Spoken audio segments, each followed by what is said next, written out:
معزز سامعین اکرام، السلام علیکم ورحمۃ اللہ وبرکاتہ۔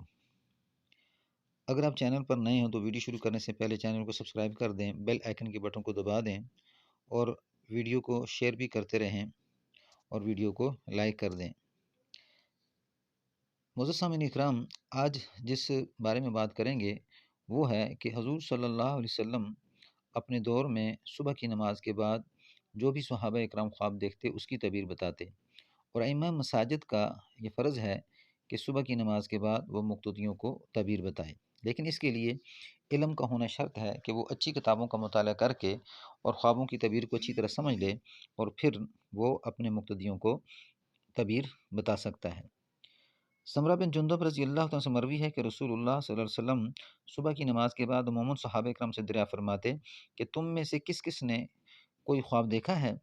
اگر کسی نے خواب دیکھا ہوتا تو وہ بیان کرتے، اور سیدنا مخبر حضرت محمد صلی اللہ علیہ وآلہ وسلم اس کی تعبیر بیان فرماتے۔ امام محی الدین نووی رحمۃ اللہ علیہ فرماتے ہیں کہ اس حدیث سے اس بات کا استحباب ثابت ہوتا ہے کہ امام مسجد نماز صبح کے بعد مقتدیوں کی طرف متوجہ ہوا کرے اور ان کے خواب سن کر تعبیر بتائے، کیونکہ شروع دن میں انسان صحیح الدماغ ہوتا ہے، اس کے بعد فکر و معاش میں اس کا ذہن پریشان ہو جاتا ہے۔ السلام علیکم ورحمۃ اللہ وبرکاتہ۔